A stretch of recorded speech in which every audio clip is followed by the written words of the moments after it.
They're armed, they're dangerous, they're out of control. Tonight on Dispatches, the violent world of teenage gangs.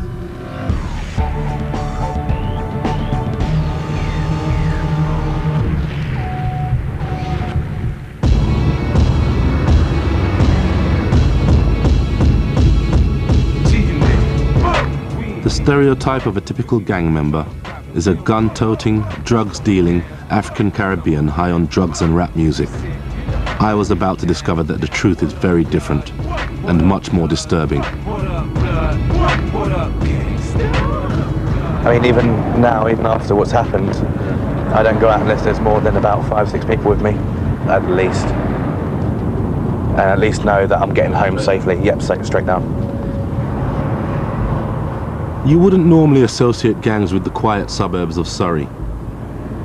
But in the last year, there have been several stabbings and numerous robberies linked to youth gangs in the area. And 2 years ago, Philip Donovan's 18-year-old brother, Christopher, was murdered here. I mean, even in nice suburbs like this, you always get violence. Philip and Christopher were walking to a friend's house in the early hours of the morning when a group of around 12 youths approached them. Most were 15 and 16 years old. Didn't know anything about it, and the group just split into two, and we started walking through the group, and that's when I just felt a punch in my nose, and my whole nose had just come out of joint by this point, and there was just blood all over my shirt. My immediate reaction was to click it back in place, and when I'd done it, I just dropped to the floor. I don't know what I'd done, I must have stunned myself or something, but at this point there was about 2 or 3 people on me kicking me from different angles, and next thing I remember, I just woke up, I was facing the main road just here, and I saw my brother in the middle of the road, and just a car just came up on the hill and just hit him and dragged him about 10-15 feet.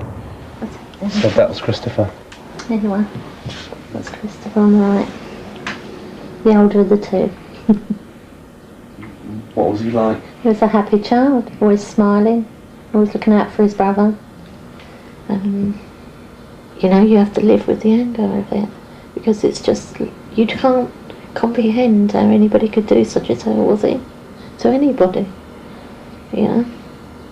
So I guess you're just left with it, aren't you? Mm. You're left with it. Quite a few teenagers in the area had been bothered by this gang before. But nobody reported them, did they? And after Christopher died, they started saying, hey, I was attacked by that gang in the street. I was pushed around by that gang. I was shoved in a dustbin by that gang. But they never said anything before. Fear. They were scared. I asked them why. Why didn't you say something? Why didn't somebody stop this? And they said, you know, we were too scared, you know. Stephen Andrews, then aged 20, was the oldest of the 3 youths convicted of Christopher's murder. The others were teenagers. Ryan Seymour, then aged 15, and another 15-year-old who can't be named for legal reasons. Things out, I do what I gotta do. I don't care if I get caught. The DA could blame. Christopher's parents knew very little about the gang, or why they targeted their son. So I went to visit the housing estate where the youths who killed Christopher lived. It turned out that the gang was called PTS, and that they were well known locally. Hey there.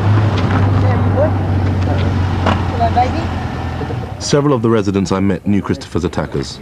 I heard a few of the guys who actually committed that murder was from around here. That was one of my mates, but Stephen Andrews. Yeah. That was terrible. There was 2 young ones had something to prove, and they was with an older one, and the older one was not even with them. He was across the road walking with the girls. Yeah. Right. The 2 younger ones had got something to prove. I suppose they'd been beaten up in their time, and they wanted to go and give something. But they see 2 young boys doing nothing, and they walked over there and started to fight with them. Yeah. Being like, the reality was the 2 guys who got done. The one who got murdered, he was innocent. He was minding his own business though. He was just walking home. Totally right. I make you right.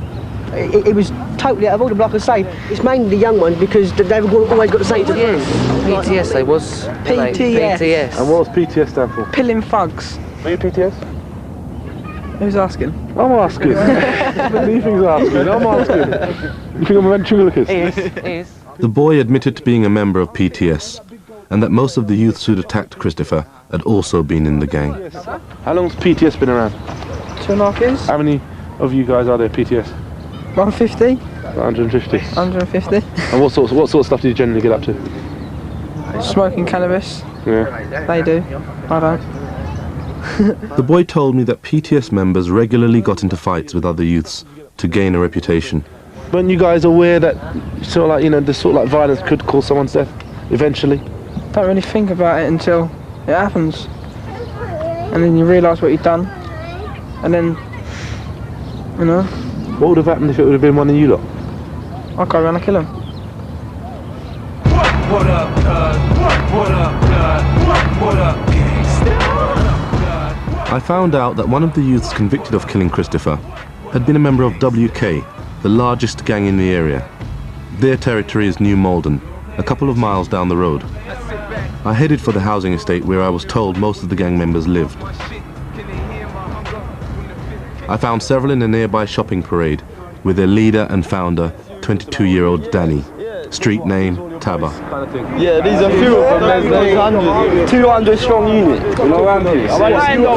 There's a 200 strong. That's almost frightening. Do you know what I mean? What makes you all walk in a crew? What makes you all drink beer? Do you know what I mean? I come up here and I see two big bottles of cider. Only for, you know what I mean? Could be more than that. There's nothing for people that go here to really do unless there's music. That's the only thing that can bring people out of the life that we live. Because, like I'm saying, most of us half of us ain't got qualifications and and from when you're in that position, what are you going to do? You're either going to be making a music scene or end up in prison. Most of us are being jail and that, you know what I'm saying? Yeah. So hold on, so tell me something then. How do you guys make your money? Robberies, whatever your thing is, whatever you get into, that's you, innit? Yeah. Some people go straight and get a job, fair play to them. I see my mum shoplifting and all that, and my family, and then I just took it from there, and I've been doing that since I was 9 years old. I need some more of you boys over here. Yeah. How did this gang start? Well, I was in the police station, and just sitting there really, and then I just thought, WK, who cares? What do you mean you're sitting in a police station? Because I got arrested, and like, I was just pissed off. I've been in there for hours, and like, that was it. I just thought WK come out. I must have been about 13 or 14 at the time. And then that was it. We started writing it everywhere. Yeah, who cares? Who cares? Like, it could have been WC, but obviously on a graph sense, you kept it a K just to... WK began as a small group of teenagers writing graffiti. They've now progressed to street robbery and even more violent offences. Yeah, there's been stabbings, people being sent away for stabbings down New Malden High Street. A few stabbings. Gang members often get into fights because they're challenged to defend their reputation and their territory.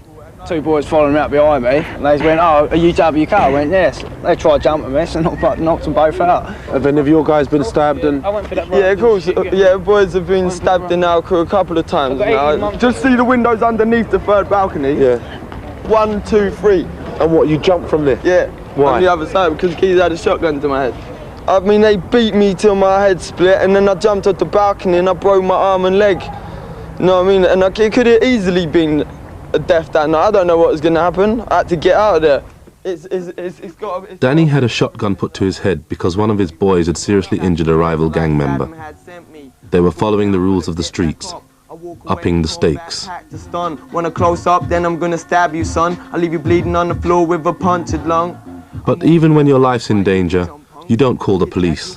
You take revenge or take your chances. The police came because of the incident, but I wouldn't report it to them. I wouldn't tell them what happened. Or they ain't really interested in it. They wouldn't have done nothing. And at the same time, if he'd have killed me, he'd have killed me. You know what I mean? I would have been dead. What if they come back for you? That's the chance I got to take, innit? Danny started WK more than 8 years ago. The gang now has 2 generations of members. Many of the children living on the estate belong to the gang. The youngest recruit is only 10 years old.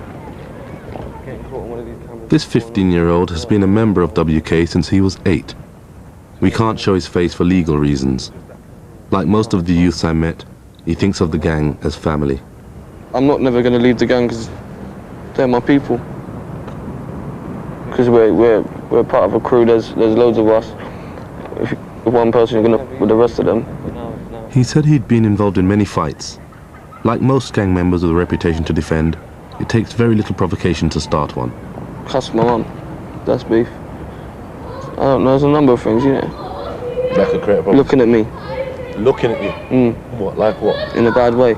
What? And that could create a big problem? Yeah, of course, if they're looking at me, they're obviously thinking I'm a dickhead. That is that a serious thing? I'm a frog. Of course it is. Imagine like someone thought that you was a prick. You would be offended over there, innit? It's confident. Like, he said he'd first been arrested by the police at the age of 9. Like most gang members, his crimes have got more frequent and more violent. What's the worst thing you've been arrested for? Attempted murder. You got done for attempted murder? You was arrested for attempted murder? Yeah. How old are you now, man? What, 13? 13? What happened there? Someone got maliciously stabbed, innit? Don't you think that someone's eventually going to be killed? Either by you guys or one of you guys are going to be killed? Yeah, I would have thought so. That's the way what life runs. Is it? But that's the way I see life.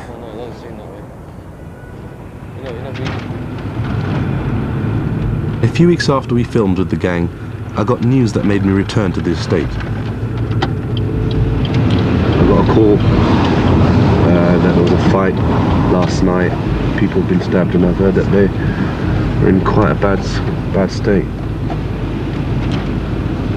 The person who called me said one of the guys' intestines was hanging out, and he was running with them in his hands. So I'm coming now to find a couple of the gang members. We'll see if I can find a couple of the gang members and see if any of them will talk to me about what happened the other night.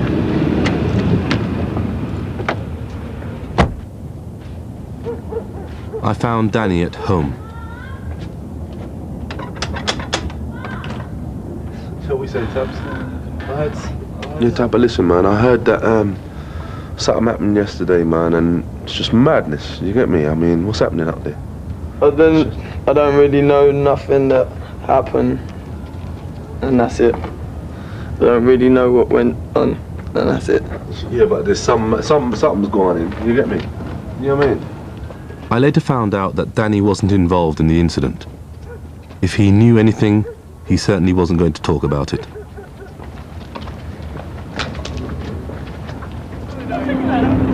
The incident involved a street fight between gangs of youths. Several people were stabbed and very seriously injured. A large number of youths, mainly aged between 15 and 17, have since been arrested by the police. The Home Office have no idea how many youths each year are seriously harmed by members of gangs. In local newspaper reports, I came across 15 cases of teenagers who'd been killed in group or gang-related incidents in the last 3 years, and many scores of cases in which youths had been seriously injured in the last 6 months alone. According to the government, we don't have a serious gang problem in Britain. Yet when over 1,000 children were recently asked by the charity Crime Stoppers who they feared most, teenage gangs came top of the list. I was about to find out why youth gang violence is common, yet hidden from the authorities. Just give me the light and pass the job. I visited 10 London boroughs and found youth gangs in all of them, each with their own territories and rivalries. In Greenwich, southeast London, I uncovered a pattern that's typical throughout Britain. The Ferrier is one of the largest housing estates in the borough. The youths who live here exist in the world that is hidden from most adults, one with its own codes and its own system of justice. 17-year-old Philip introduced me to the estate. This bit here, this is Ferrier. Like the main bit is all the way down there. Like you have to go all the way down there. Like they don't have nothing on the Ferrier. Like that's why everyone sprays graffiti on the walls, and that's why everyone like all steals cars and stuff like that. Philip, you were just telling me that they don't have any sort of recreational facilities. What's this, AstroTurf? Yeah, this is the only thing they got though. This only starts at 7 o'clock, yeah? Tuesday, Wednesday and Thursday. This finishes at 9, but 9 o'clock ain't really like time to go sleep. After this, yeah, that's when people start doing like madness. Philip told me there were several rival gangs in the Greenwich area, and the same in neighbouring boroughs. A friend of his had recently been attacked by a gang of around 30 youths who'd come to the estate armed with machetes. He took me to meet Nicky. Hi. Nicky there. Just got stabbed in the back of the leg, chopped. by the knee. My head 11 stitches, cracked arm. My friend got attacked worse than me. He got his arm literally like almost chopped off, yeah. He had like 11 stitches just back there, a chopper thrown at his leg, right inside of his leg, yeah. And in a way, I'm lucky I come back just this, innit? 17-year-old Nicky is not a gang member. The gang were after his friend, who'd had an argument with them a few days earlier. Although both Nicky and his friend could identify their attackers, no one's been prosecuted. What did the police do? I haven't seen the police. Police haven't seen what? me. Police haven't seen me. Hold on. You got chopped in the head. You got chopped on. You've been stabbed. You've been chopped in the head. What happened? You just went to the hospital? Just went to the hospital. There's been no police report. No. Why? I told the police I don't want to get them involved. Like at the hospital, I said to the doctor, I don't want no police involved because I don't like police. If you feel like that. Is that the code of the streets? You're saying? Yeah. Keep it rolling, like. Nicky's mother is all too aware of that code of silence and what may happen if she breaks it. If you go to the police and you it's grassing. I wouldn't have a house, I wouldn't have a son, I wouldn't have a daughter. I wouldn't have anything. That's it. That's the code of this estate and probably lots of other estates. Not just this one. There's loads of estates like this. 9 o'clock, don't go out. Not on this estate anyway. The kids have changed. It's like the Bronx. It is. That's how I feel. It used to be like a fight with your fists, but then it went to bowls, then it's gone to knives, it's nunchucks, bars, bits of wood, guns now. Not grassing to the police is just one of the unwritten laws for youths living on this estate. Backing up your mates is another. But we always stick up for each other no matter what. It's all for one and one for all, isn't it, boys? Once one gets hurt, everyone else helps. If the other way around, it's the other way around. They're going to do it to me, so I'm going to do it back to them, really. That's why I look here. If someone stabs you, you shoot them. It's one worse, isn't it? One better, man. Yeah, someone beats you up with a bat, you beat him up with something else, a metal pole. Yeah. There's one worse, you've always got to go one better than them, innit? And if like 5 of them beat you up, then 10 of you beat them up. Then it just shows that you can do worse. There are several youth gangs on the Ferrier estate. They seldom fight with each other. It's youth from other areas who are the danger. This gang are a group of friends who grew up together. Like many, they formed a gang for protection. If anyone comes looking for trouble, they've got backup. But what counts as looking for trouble can be very little. Just looking at someone, known as screwing, can be enough to start a fight. If someone screwed us in the street, they're looking at you like it's a mad way, yeah, then that's when everyone just starts reacting. So what? Hold on. So you'd actually respond in a violent way, just because of the way someone looks at you. Yeah. They wouldn't look at you like in a dirty way. They challenge you. The standard. It's like you got to live. Cut him a bit of teeth for a dickhead, innit? Yeah. The gangs around here can turn up in force without much fear of being caught. I heard about a large gang attack that happened at the youth centre just up the road from the estate. It ain't healthy, I'm a paranoid, tell me the truth. I'm out the window with my AK ready to shoot. Ran out of engine on my mom, can't take the stress. None of the youths I'd met were willing to talk about the incident for fear of reprisals. The centre's manager, Joy Chapman, was there on the night it happened. Paul was hired by the mother for a 16-year-old girl. The party then became common knowledge, and when a group of Somalian boys came, we told them that they couldn't come in because it was invitation only. And they decided that I was being racist and they were going to try and come in. And I came back, about 80 of them. I was trying to keep them out the front. They hit this on the head. They came with a knife. They had knives, they had weapons, poles. They trashed this room, threw about the stereo equipment. They were just awful. They came running through there. They attacked all the people like through here. They were just attacking people all the way up, trying to let the people in the front door that I was trying to keep out. The building was wrecked and 2 people were slashed with knives. There were over 100 witnesses, but only Joy gave evidence to the police. The girls and the adults that were here on the day of the assault were too scared for themselves and for their families to report it. So I reported it as the manager of the building. They found out where I lived, stoned my house, wrote graffiti outside my house, verbally abused my daughter, myself, my sons, and continue to do so. So I know from personal experience why people don't report stuff to the police and the council.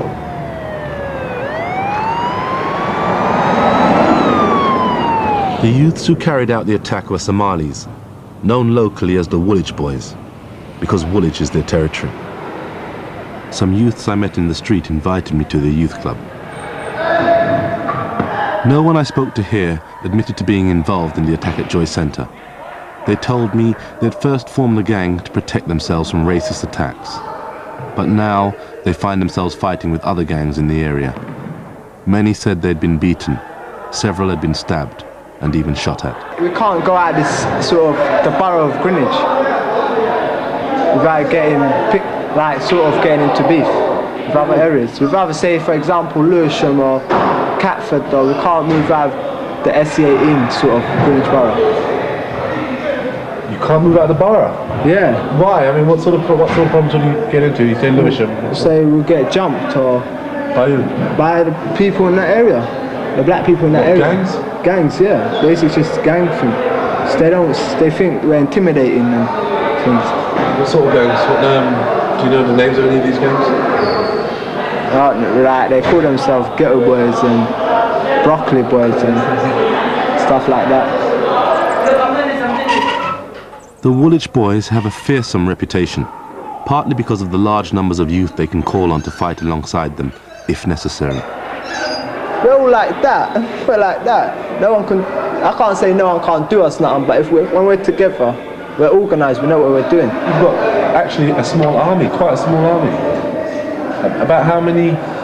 About how many people would you say you've got collectively? Over 100 at least. No, about 200-300. Big.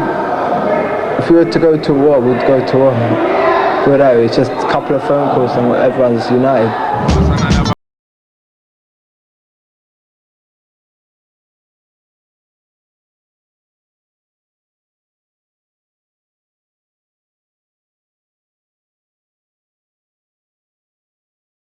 In a shopping centre off the High Street.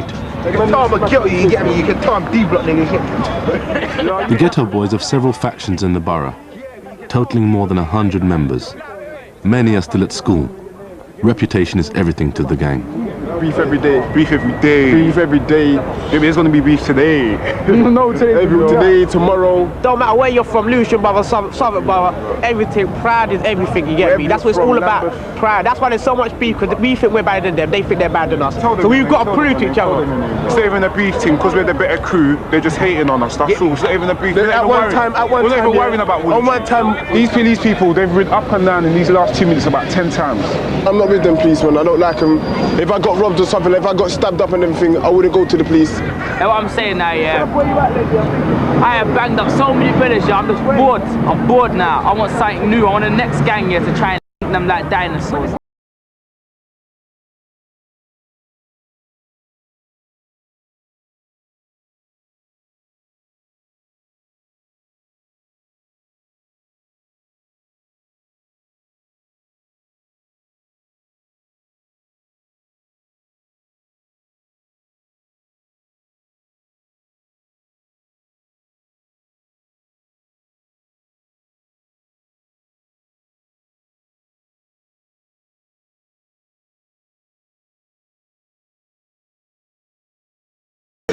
Only when I'm in, I don't bother when I go out, to be honest with you. I don't knock it when I'm out, because it don't bother me if someone breaks in when I'm not in. I just don't want to come in when I'm out.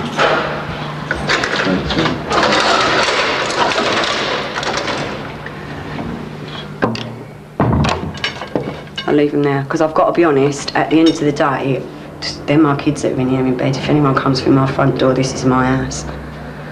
you take your chances. I mean, I wouldn't say that I'd actually put it through someone's head, but I think I might pick it up and wave it back a bit if I thought I was threatened. How long have you been boxing now? Since I was 9. 17-year-old Daryl's problems began because he has friends who are ghetto boys. They got into a fight with members of the Woolwich gang when he was with them. Since then, revenge attacks have escalated. They include 2 stabbings and a shooting. Daryl's a target and has nowhere to turn. Now, it's at the worst point because one of them got shot in his back in Plumstead. So they're thinking now someone's shooting at them, so I think they're going to obviously try and get a gun. Once things are rolling, you can't reverse it, it just gets worse and worse, and you just have to try and cope with it. No one can sort out my problems except for myself. Like, my mum's tried her hardest to sort my problems, but she can't sort it out. It's only me that can sort it out. You gotta love it, you gotta love it. Daryl's mother has contacted everyone she can think of for help, including the police, the council, and her MP. Although her son's life is in danger, no one has come up with any solutions. You know, not saying that it's all one kid's fault or it's all another group of kids' fault, because it isn't. It's just a collective thing between the ages of 16 and 19. They're killing each other, man. They're out there shooting and stabbing each other. Don't someone think that we should be sitting down and trying to work this out? But evidently not. The only advice Fiona has been given is to send Daryl away until the council can rehouse them. The family's been on the emergency waiting list since last October.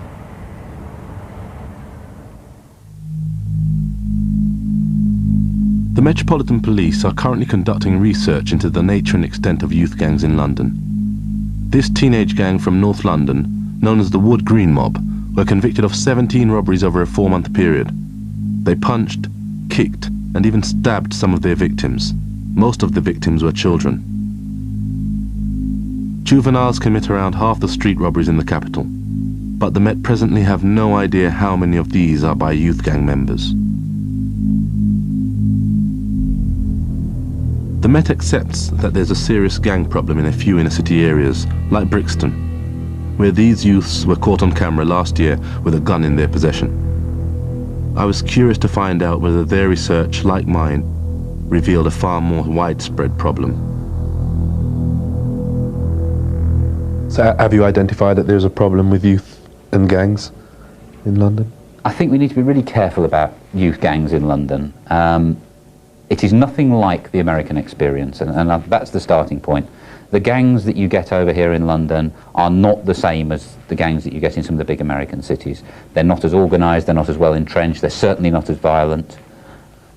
Crime in London is down, muggings are down, and there are fewer youth victims this year than there were last year. And the number of youth who are reporting crime is also down. Yep, but we don't know, and we can probably never know, whether that is a change in real crime or just a change in the extent to which they're reporting crime. I'm not suggesting it's not a serious problem, please don't misunderstand that. But I do come back again to the fact that we need to be a bit careful about not having a moral panic about gangs. I mean, I remember the Mods and the Rockers. Gangs are not new in London, they're not new in the UK. But I don't at the moment see the need for a gang strategy in London. I don't think the problem is serious enough to start engaging with groups as groups, and I'll take some convincing of that yet. But there are many hidden casualties of the territorial wars being fought on the streets of London between youth gangs from different neighbourhoods. Hi, how you doing? I'm Ishmael from Channel 4. Charlotte, pleased to meet you. When Shola moved to Greenwich, she was expecting her sons to be safe at their new school. But both 15-year-old Jude and his younger brother John were continually bullied by the same group of boys. Both suffered serious violence. You know, this was John, the first time he was punched in the eye with a swollen and red eye. True. And that was when he had his cheek cut and he had to be stitched. How many stitches did he receive? 6. And these are the ones, I took quite a lot of them actually, it's my son. This was Jude. And he received these injuries at school? Yes. And I was really, really scared for the lives of my boys. It was after that I wrote a letter to the school telling them to you know, look into the case. I didn't want my son to end up like Damilola Taylor. And that was why I finished this letter with the statement that I do not want to be called to this school to come and identify the body of my son. No one was prosecuted for the attack in which Jude lost his front teeth. The police faced a wall of silence. 6 months later, he was punched in the head outside school one lunchtime by one of the same group of youths who'd been threatening him. Hours later, Jude died at home of a brain hemorrhage. They told me he has stopped breathing. We were rushed to the hospital. They left John at home. And they took him into the emergency accident and emergency ward. And they started again battling with his life. They couldn't bring him back.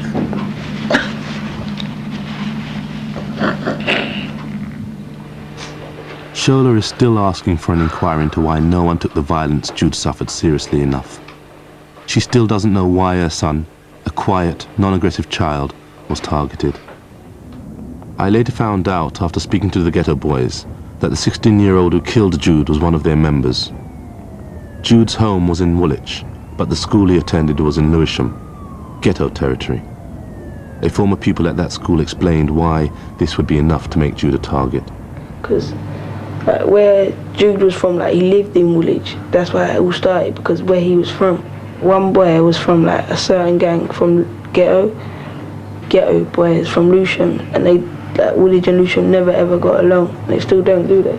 The ghetto boys are always fighting with the Woolwich boys, and people get hurt, and it's just a non-stop thing. Like when you're in school, you'll come out the school gates and you'll hear the ghetto boys will be there to like look for people from Woolwich, and it'll just end up being a big fight. Is it really that violent out there? Yeah, really, yeah. Are you frightened that you might get stabbed or killed? No, sometimes I do worry about what my family will think, like burying their grandson or their nephew, or even or my mum even burying me. I know it'll be hard for them, but you just gotta keep an eye out, innit? You gotta keep an eye open. You're only 15. Well, that's what makes it so bad. The people at the age of 15 are looking to stab other people. You shouldn't be doing that. You should be getting on with each other. Enjoy your childhood while you can. I was shocked that youths had to worry about being killed in the streets and the level of unreported violence. But London's not the only city with a youth gang problem. We spoke to over 30 gangs in 6 areas of the country. The picture that emerged was alarming.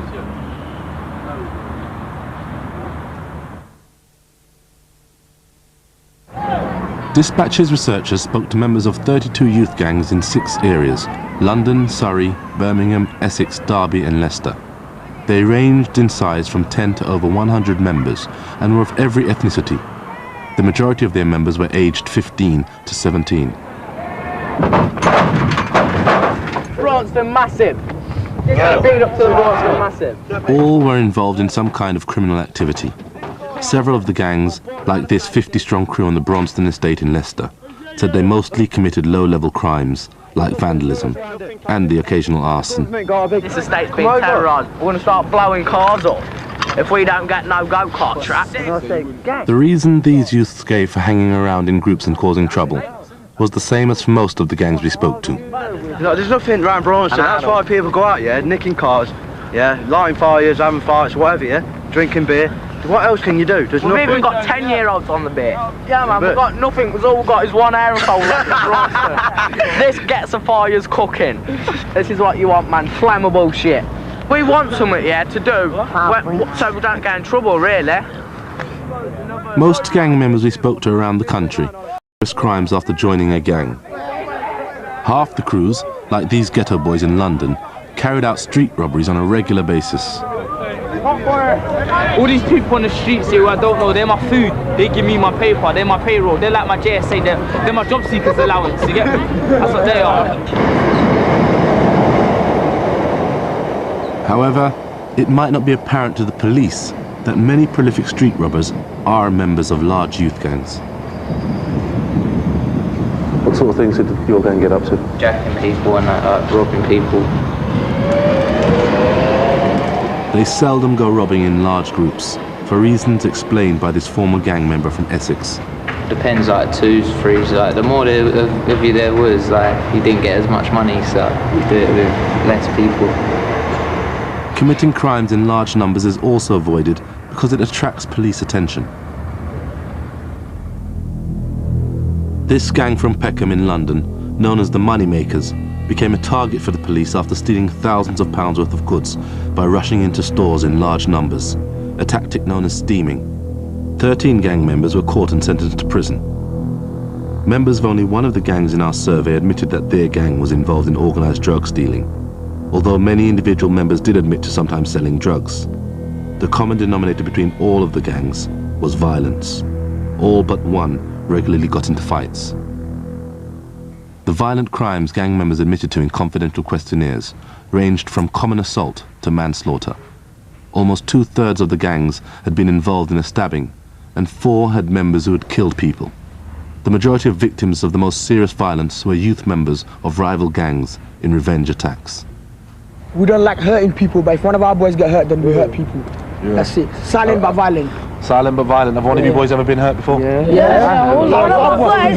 One of our boys. I just got jacked the other day. I just got robbed. I've been stabbed in my head. I've had people hit me by a car. I just got slashed today over an argument between this one. He bored me up a second ago, you know. Fat scar. You saw it. So forget me. So shameful. 9 of the gangs had members who'd been involved in a shooting. All of these were in the inner cities and had many teenage recruits.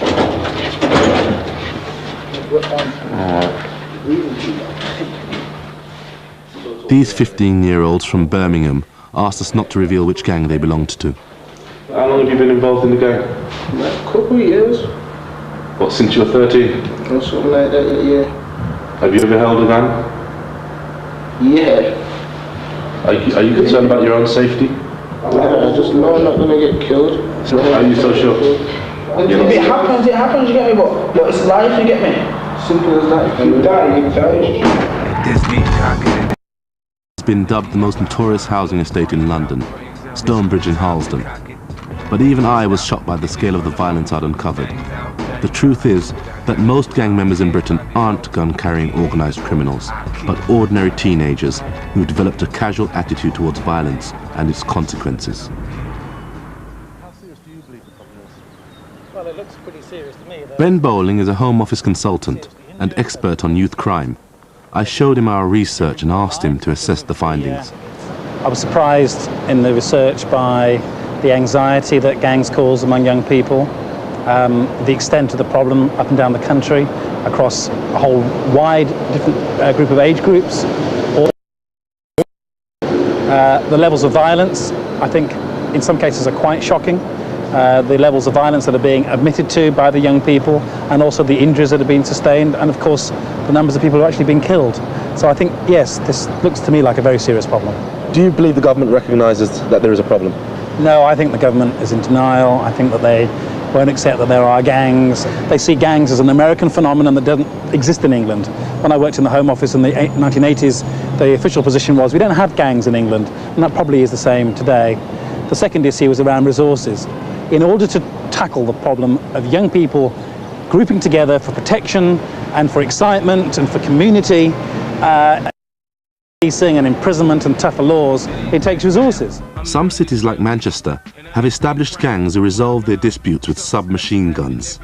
Once gangs reach this stage, the violence is almost impossible to control. The Greater Manchester Police have been forced to take drastic measures.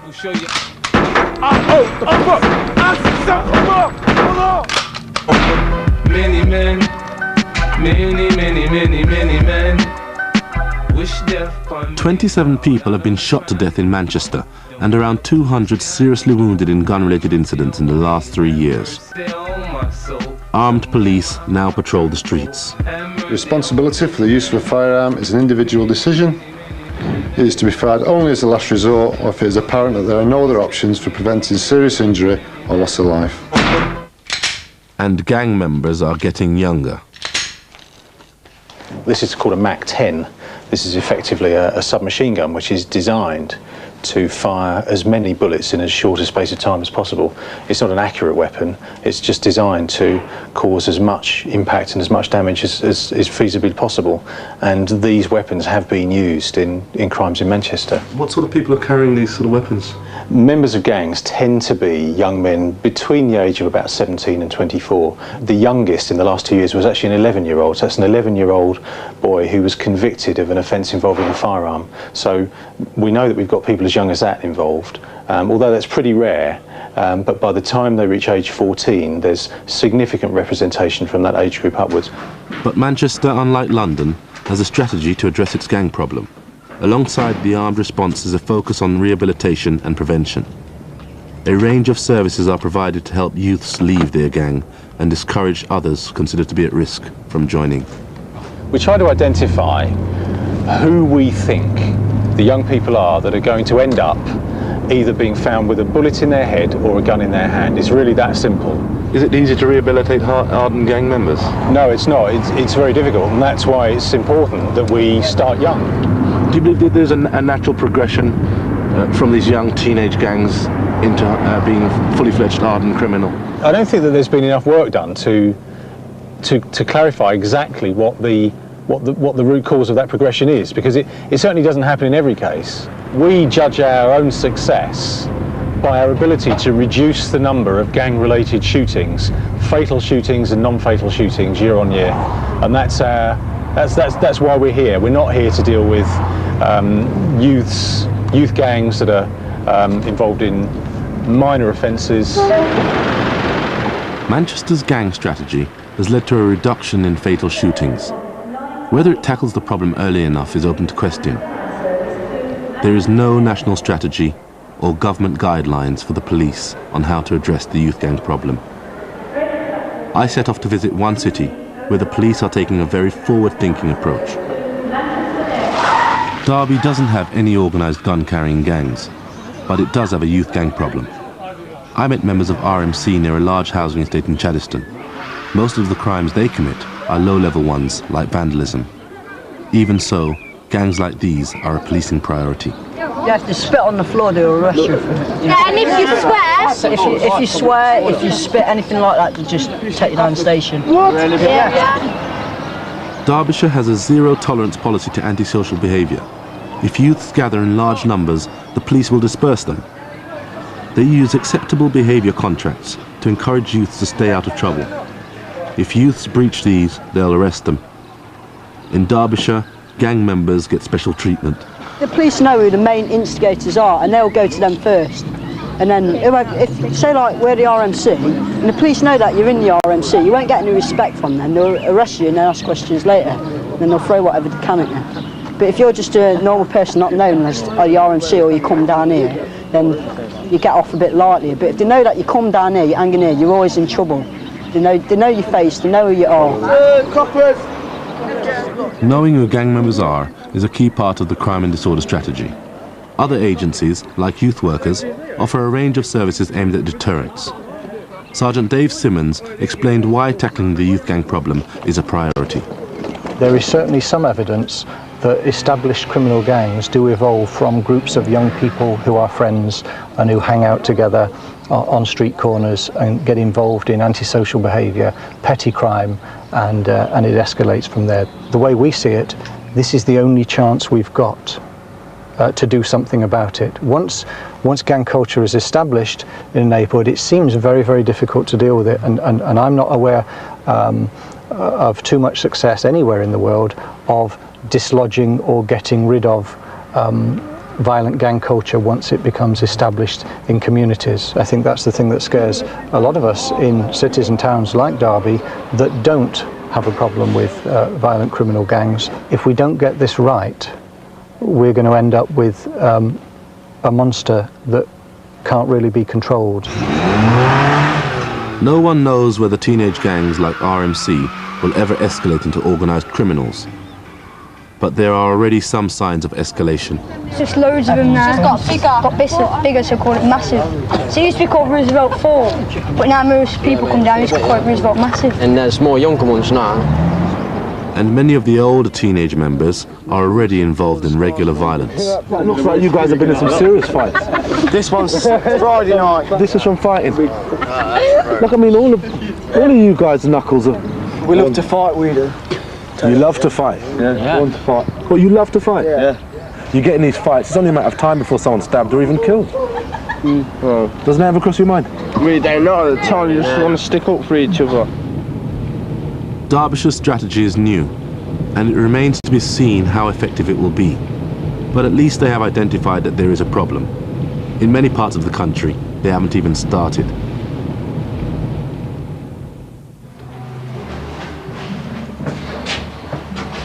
Just as filming was coming to an end, Fiona, Daryl's mother, the boy who was being terrorised in Greenwich, asked me to come to see her. Thanks very much. I'm actually in the bedroom, I'm just packing some stuff together.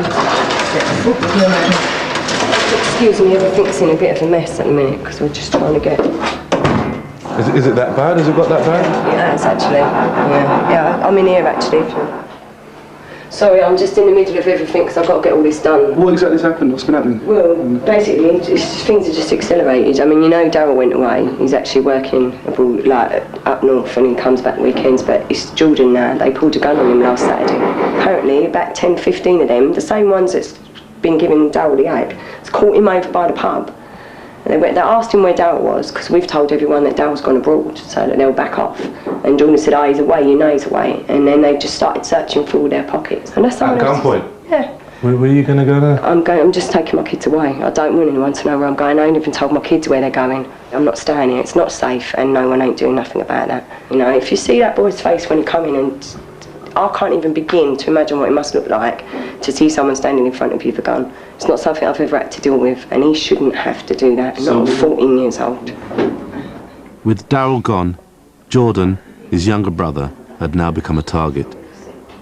Was that the first time you'd seen a gun? I've seen one on television, but that's the first time I've ever seen one in real life, like close to me. And I got scared, and I felt like Caesar, like you get sharp pains in your heart. That's what I felt in my chest. And then I'm scared, yeah, because they see me, then I might try something. There's 3 times in the past month that I've been robbed now. Do you think you'd ever get caught up in the very same cycle? I probably will. When as I get older and their younger brothers get older, it will just come back round. This is how the cycle continues.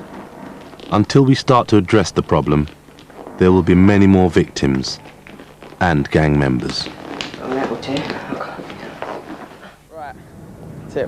It goes, you can't win, you can't relax, can't rap about this world and how it acts. No, we can't do that because the kids might respond and gangs might react and the language that's wrong. But to blame our songs and put it all on rap music is ducking the truth bit. Tananga's every true Brit. I don't need no guns, I can slap you with my hands. So step back and watch tab of all this dance.